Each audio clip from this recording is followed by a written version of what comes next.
Hindi na kami nakakatanggap ng 13th month. Amen? Sa mga may negosyo, di ba, tayo na nagbibigay ng 13th month. So, ang gusto ko lang, balikan po natin yung, John 3:16 na popular sa ating lahat, di ba? Sino rito, kabisado na yan? Alam ko, kabisado na natin yan, di ba? John 3:16, di ba? Pero, yun lang, gusto lang bigyan natin emphasis yun lang portion na yan. For God so loved the world that He gave His only Son. Amen? Na ganun na lamang ang pag-ibig. Yung dakilang pag-ibig ng Diyos sa buong mundo. Kaya ibinigay niya ang kanyang bugtong na anak ng si Jesus. Amen? So, maraming mga sinasabi nga na hindi nga ngayong December 25. Actually, kung bakit naging December 25 yan, is because of the holiday. Kasi para yung New Year, tapos yung December, para pag-isahin na lang, para isang week siyang holiday, kaya ginawa na lang siyang December 25 for the celebration. Actually, commercialism ang nangyayari. So, sana, tayo mga Kristiyano, hindi tayo ma-sidetrack, okay, ng ginagawa ng mundo, ng commercialism, di ba? Na kailangan ganito, kailangan ganyan. Amen? Sabi ko nga, siguro kailangan wag na tayong Christmas party. Diba? Parang kasi, di ba? Kasi ang tunay talaga yung mga range, wala kasi masyado nakakaalam, yung range na kung saan pinanganak ang Panginoong Jesus, ay yung mga nasa May or April, okay? Doon sa Israel, sa Bethlehem. Kasi kapag panahon ngayon, nagyayelo ngayon, sobrang lamig, walang makakalabas na shepherd. Okay? Kaya yung panahon na yon na pinanganak ang Panginoong Jesus, ay doon kung saan maraming mga shepherds sa labas. Okay? Maraming nagpapastol. Amen? So, ngayon po, ang text po natin ngayon is about the birth of Jesus Christ. Okay? Sa Luke chapter 2, medyo mahaba-haba po ito, so bear with me na lang po. Sino ba rito hindi pa nagbasa ng Bible ngayong araw? Yung hindi pa nagbasa, makakapagbasa kayo ng Bible. Sa Luke chapter 2. Okay, basahin po natin ng sabay-sabay. Sa lahat ng pwede magbasa, basahin po natin in 1, 2, 3, go! In those days, a decree went out from Caesar Augustus that all the world should be registered. This was the first registration when Quirinius was governor of Syria, and all went to be registered, each to his own town. Okay, medyo bigyan ko lang history, di ba? Syria, di ba merong nangyayari ngayon sa Syria, di ba? So, ngayon, popular ang trending ang Syria ngayon. So, next verse. And Joseph also went up from the town of Nazareth to Judea, to the city of David, which is called Bethlehem, because he was of the house and lineage of David. Next. Who was with child. And while they were there, the time came for her to give birth. And she gave birth to her firstborn son and wrapped him in swaddling cloths and laid him in a manger because there was no place for them in the inn. Next verse. Shepherds out in the field, keeping watch over their flock by night. And an angel of the Lord appeared to them, and the glory of the Lord shone around them, and they were filled with great fear. Amen. Next verse.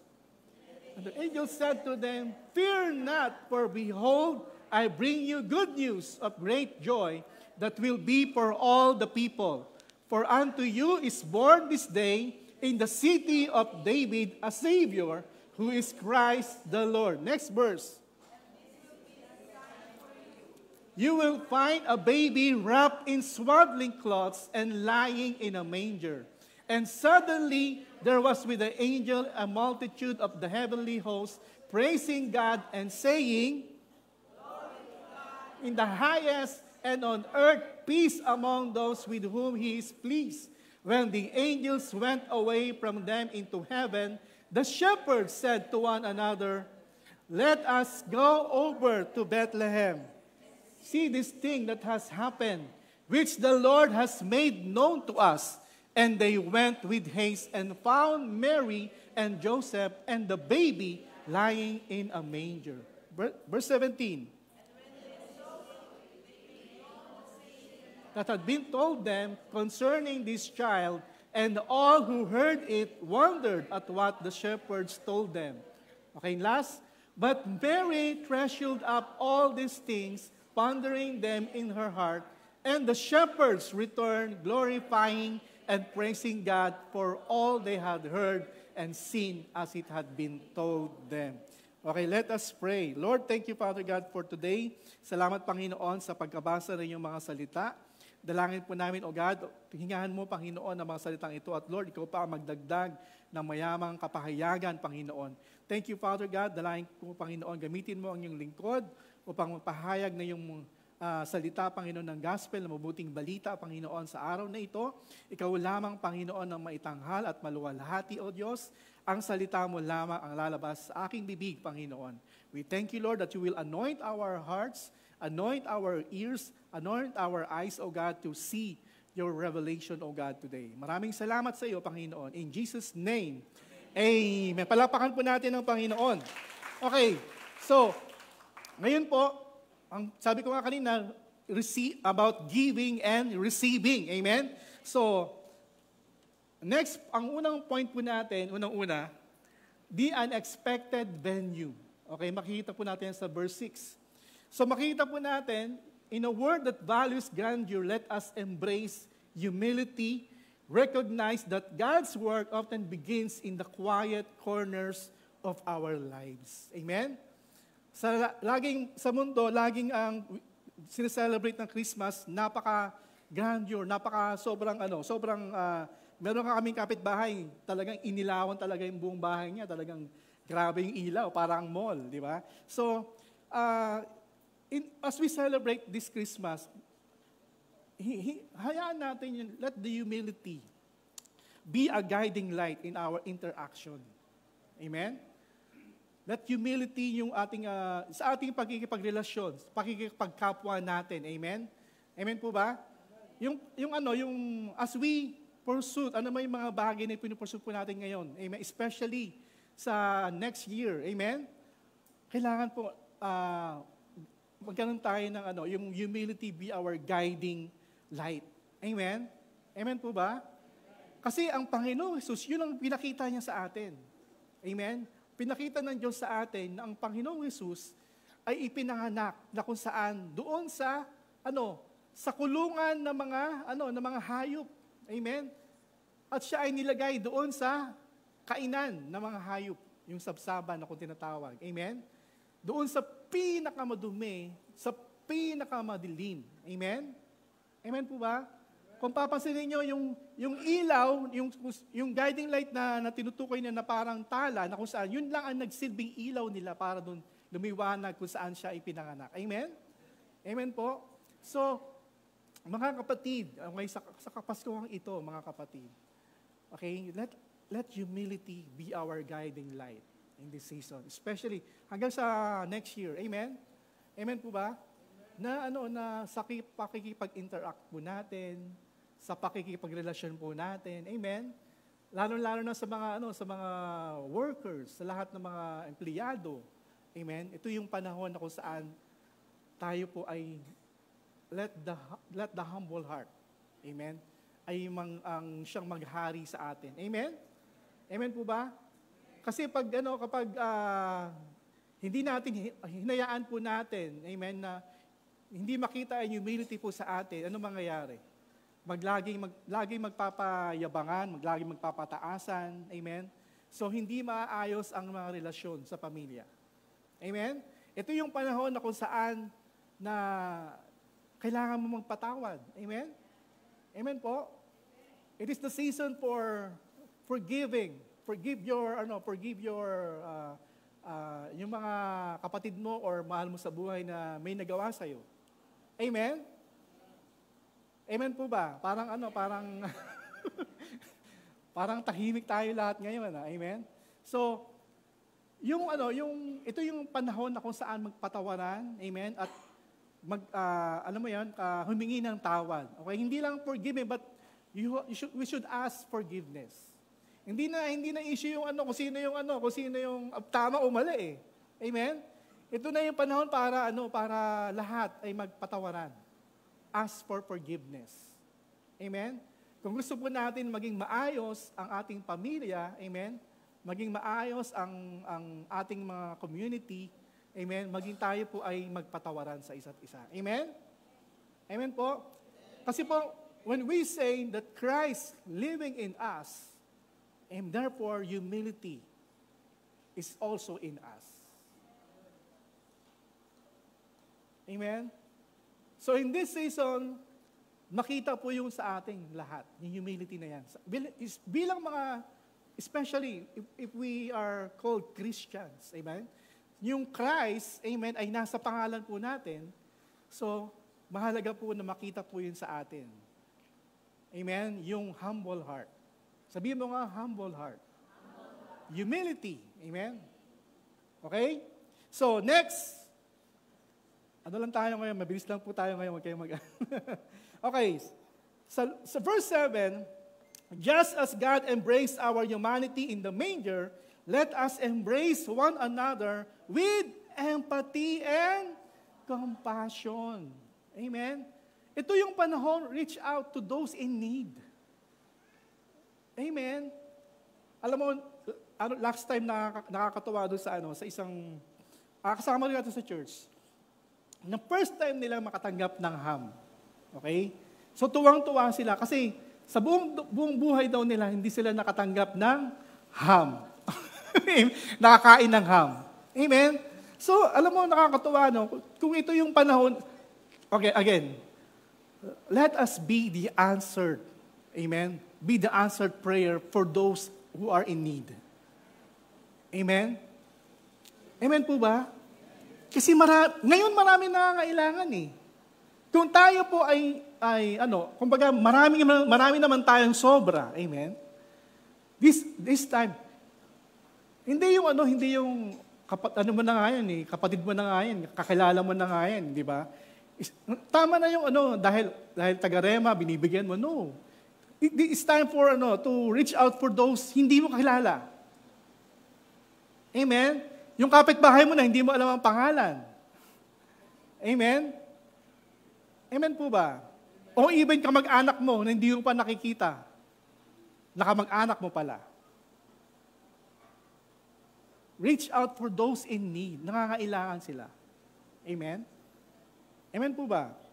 So, tandaan po natin that this extravagant love, this love na pinakita po sa atin, that Christ's love knows no bounds. Amen? Amen po ba? Ba't parang dito lang yata yung nag-amen? Dito hindi. Dito kanina pa, lakas mag-amen ito eh. Amen po ba? Naintindihan po ba natin? Kung ikaw ay meron naman kakayahan, you are able, you are capable to give. Amen? Huwag ka naman patumpik-tumpik pa. Sabihin mo nga sa katabi mo, huwag ka naman patumpik-tumpik pa. Ibigay mo na yan. Amen? Amen. Okay, again. Sabi ko nga kanina, no? Christ's love knows no bounds. Hindi pang rema lang or pang ganito lang. MC Antipolo, MC Concepcion. Amen. Paano naman yung iba? Naintindihan niyo po ba? Kasi ang pag-ibig ay para sa lahat. Hindi lang pang rema.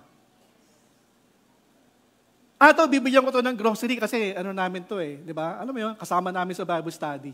Paano kung hindi kasama sa Bible study? Hindi mo bibigyan. Hello? Tumahimik po na. Amen?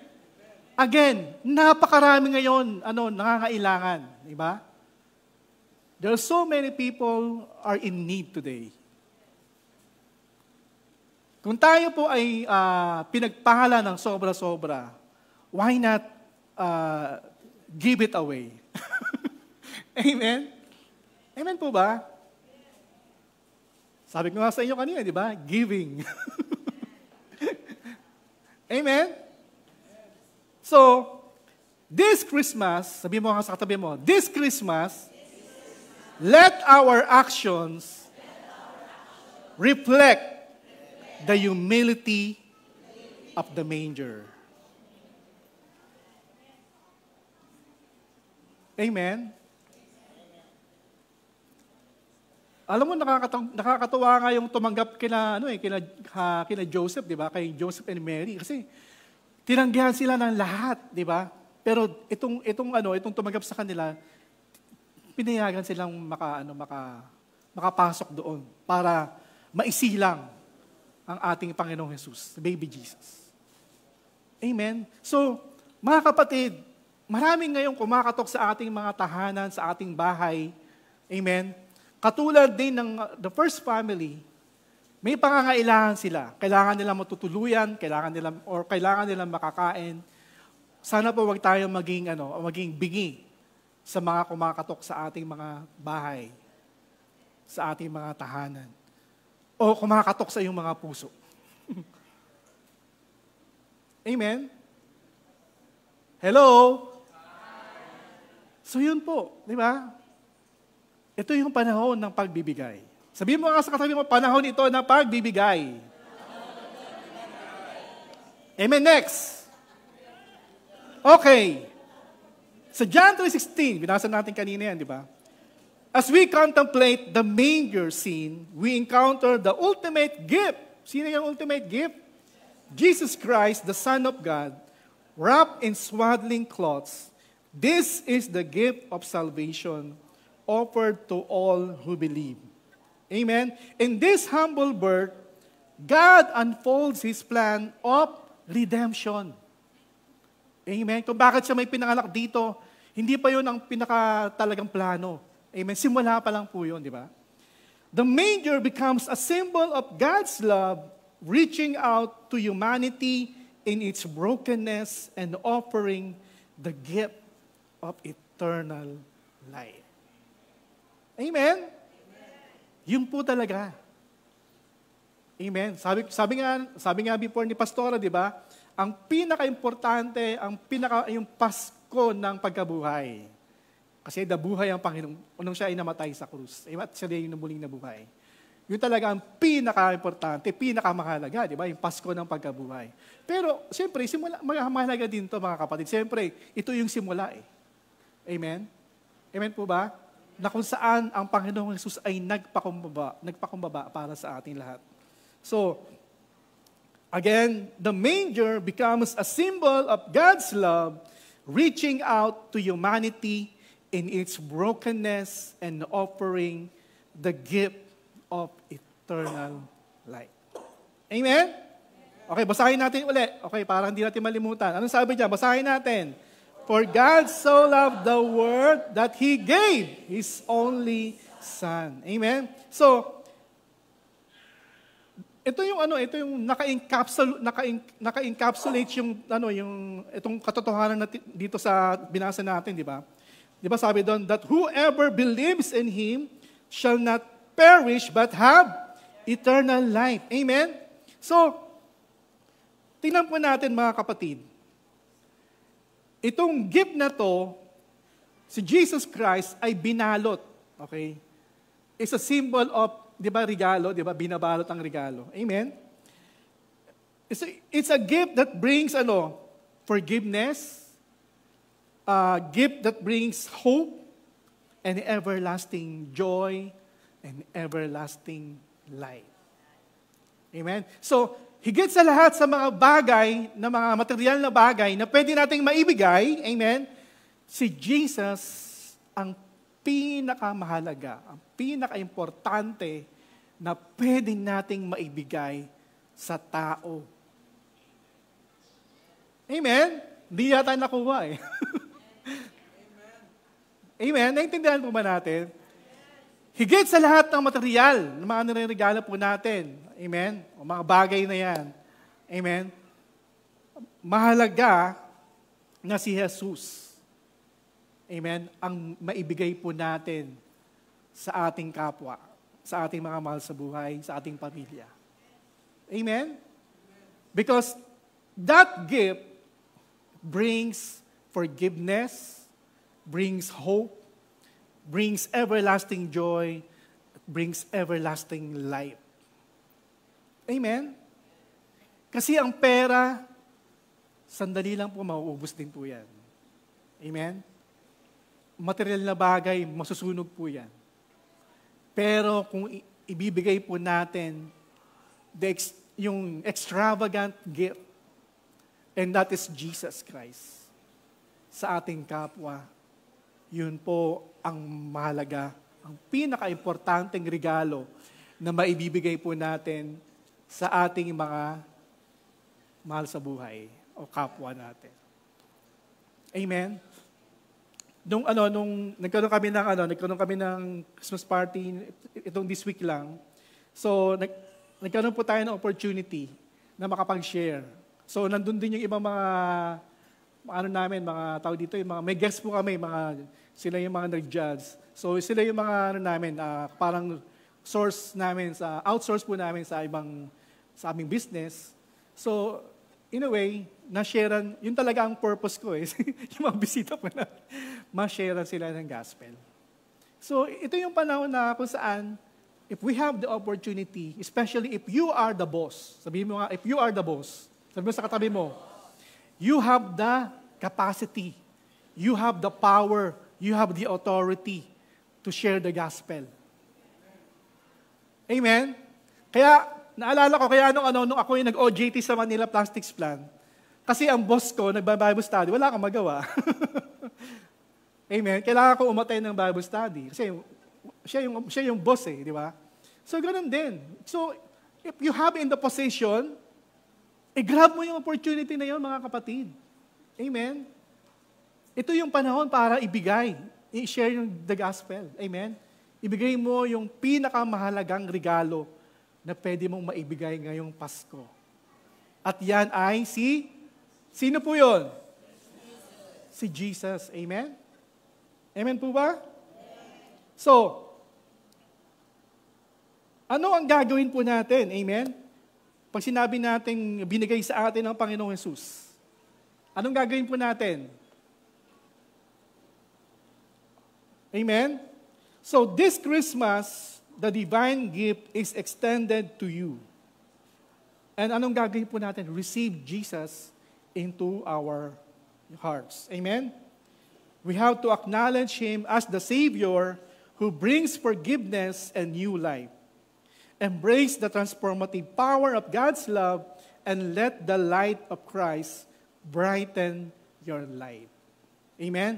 Kung tayo po lahat dito, dahil tinanggap na natin ang Panginoong Jesus, ito, mga kapatid, na pwede natin may share sa ating mga share ng gospel o bibigyan natin ng regalo na kung saan si Jesus ang bibigay natin sa kanila.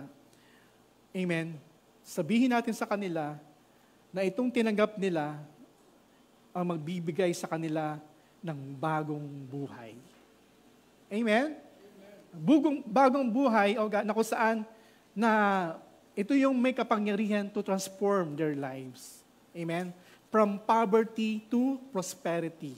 Amen? Amen po ba? Kumbaga, kung mayroong division, kung may disunity sa pamilya, magkakaroon ng unity. Amen? Kung lagi nagkakaroon ng mga sakit at karamdaman, ano mangyayari? Magkakaroon ng divine healing. Amen? Kagalingan sa kanilang pamilya. Amen? Amen po ba? So, again, receive the gift. Sabihin mo nga sa katabi mo, receive the gift. Jesus is God's extravagant gift. Amen? Na pwede nating ibigay. Ang tanong, tinanggap niyo na ba si Jesus? Believe, diba? Tinanggap natin lahat. Lahat naman sa atin ay tinanggap na po natin. Amen? So, sabi nga sa Romans 6:23, for the wages of sin is death, but the free gift of God is eternal. Eternal life in Christ Jesus our Lord. Amen? So, itong tinanggap po natin ay libre. Sabihin mo nga, libre. Free gift. Kaya nga gift, di ba? Usually naman, pag gift naman talaga, libre. Pero, tandaan po natin, itong regalo na to ay hindi siya cheap. Sabihin mo nga, not cheap. Amen? this extravagant gift, amen, is priceless. Amen? Priceless po yan. Na hindi kaya kahit ang buhay po natin, amen, ay mapapantayan. Amen? Yung regalo na ibinigay ng ating Diyos para sa ating lahat. Amen? Malapit na po tayo matapos. So, the humility of Jesus' birth teaches us that God's greatest gifts often came in unassuming packages. Amen? Amen po ba? Kasi, maraming ngayon, mga tao ngayon, nakatingin sila sa regalo na kung saan material. Bago sapatos, di ba?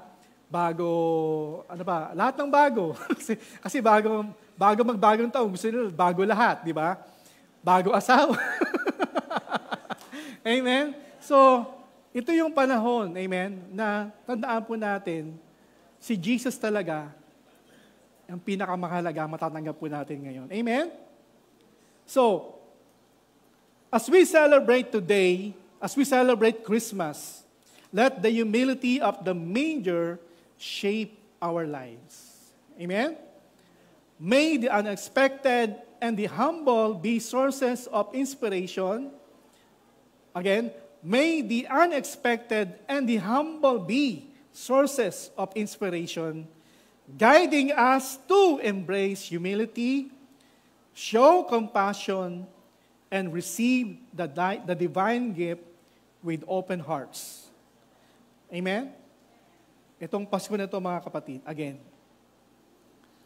receive the divine gift with open hearts. Because as we receive Jesus with open hearts, amen, then we can also give Jesus to other people. Amen?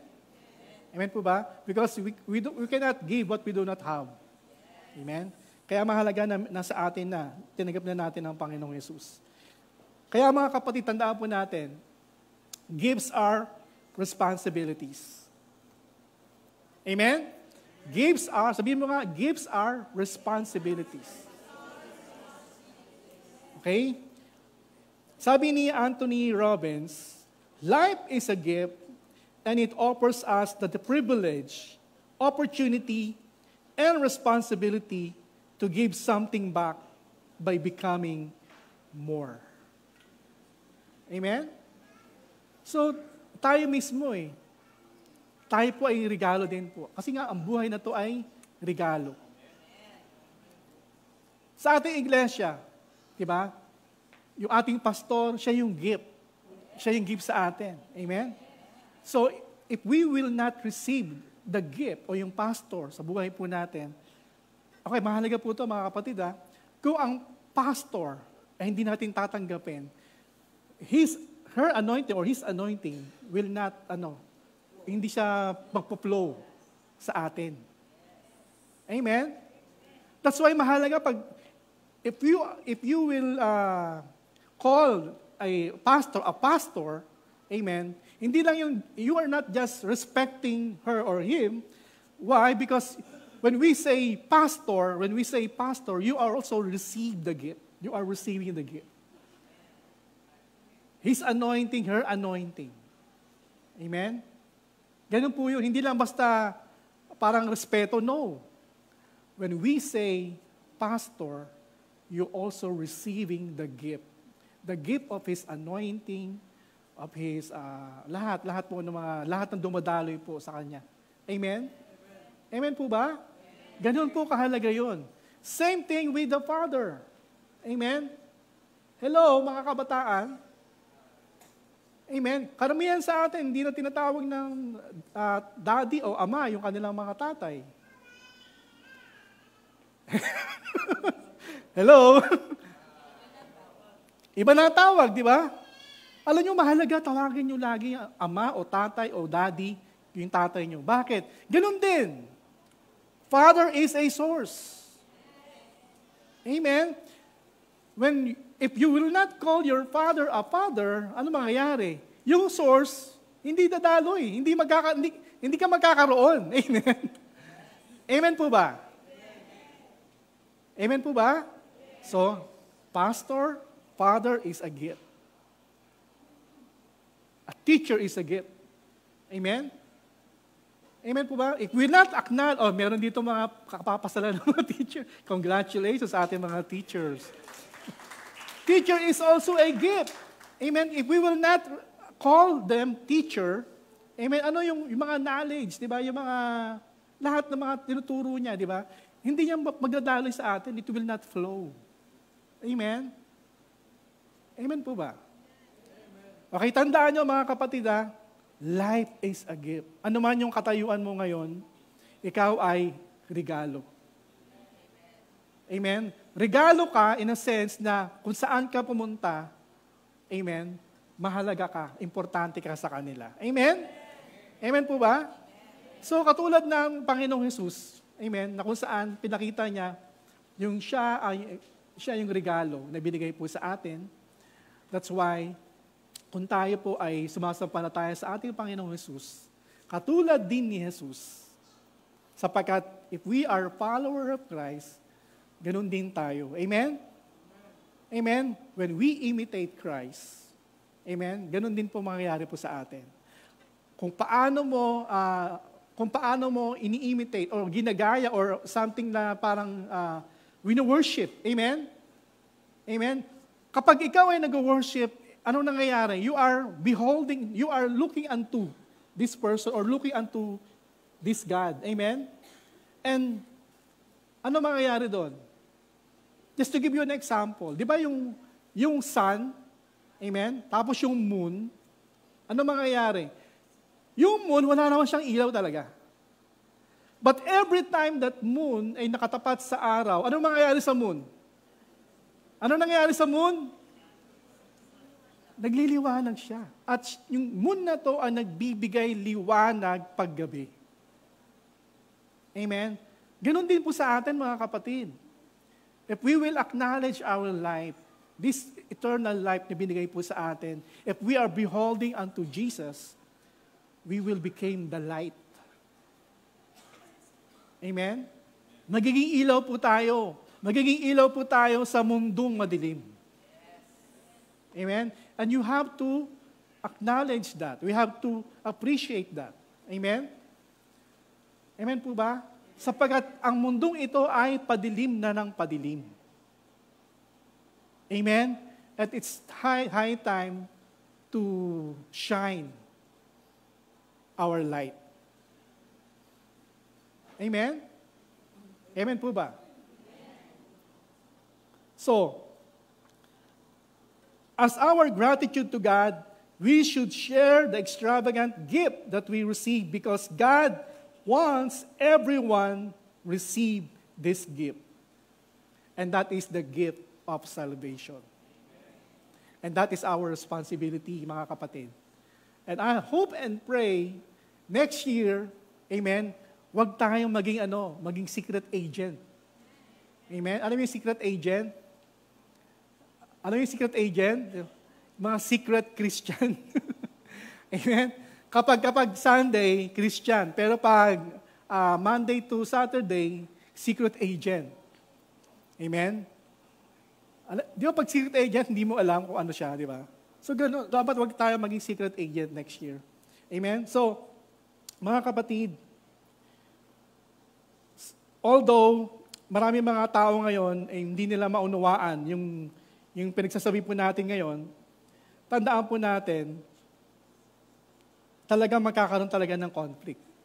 Di ba? When we offered this extravagant gift to them, minsan talaga, nagkakaroon talaga ng conflict. Hindi nila maunawaan. And that is true, mga kapatid. Talagang mangyayari po yun. Pero, sana wag po tayong tumigil. Amen? Wag po tayong tumigil na i-share po natin, ipagkaloob po natin yung regalo na binigay po sa atin ng Diyos. And that is Jesus Christ. Amen? Amen po ba? So, tandaan po natin, tandaan natin mga kapatid, may I remind you this, that only sin that the only sin for which a person will be sent to hell is the rejection of Christ. Amen? Kung bakit sila mapupunta sa hell is hindi yung kasala sila o kasalanan, no. Yung pag-reject nila sa gift. Amen? Ang rejection nila kay Christ. Yun ang magdadala sa kanila sa hell. Kaya mga kapatid, wag po tayong magsawa, wag tayong tumigil, ialok po natin ang gift, extravagant gift sa kanila. Lalong-lalo na ngayong Kapaskuhan. Amen? Amen po ba? Kasi, it is only Jesus, siya lamang po yung God's solution for our sin, for man's sin. Si Jesus lang po talaga ang solusyon, wala na pong iba. Naalala ko yung may sinera na po ako sa office. Hindi nila maunawaan, hindi niya maunawaan, ganun lang ang gagawin mo, i-accept mo lang si Christ. Parang alam mo, parang ganun lang, parang nadadalian po sila. Kasi ganun talaga yung ganun talaga ang gospel. It is a foolishness to them. Hindi nila maunawaan. Amen? Pero wag tayong tumigil. Amen? So kahit na ganun yung response po ng mga ka-office mate ko, hindi ako tumigil sa pag-share ng gospel. Although hindi sila napunta rito, napunta sila sa kabila, sa Ortigas. Okay lang po yun. Amen? At least nakapag-share po tayo ng gospel. Amen? Yun po ang pinakamahalaga. Kung meron tayong tinanggap na extravagant gift na tinanggap po natin, wag tayong manghinaya o wag nating ipagdamot na ibigay o ialok sa ating mga mahal sa buhay, sa ating mga kaibigan, sa ating mga kaopisina, sa ating mga katrabaho. Amen?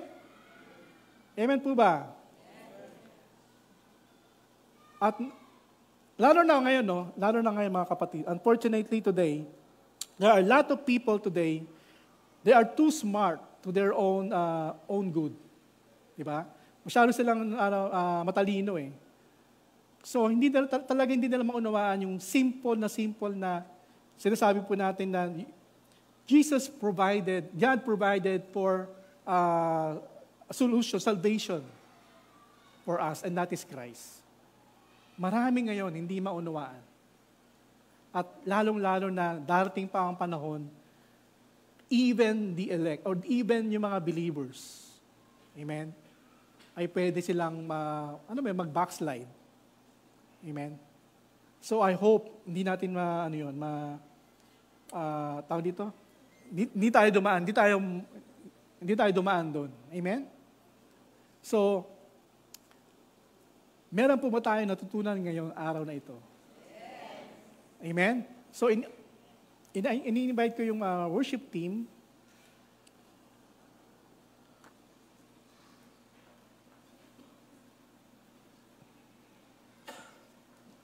Muli, mga kapatid, i-appreciate natin, let us acknowledge the extravagant gift na ibinigay po sa atin ng Panginoon. The extravagant love na binigay po sa atin ng Panginoon. Minsan pa, let us isipin natin, amen, yung ginawa ng Panginoon, yung binigay ng Panginoon Diyos sa ating buhay. Amen? So,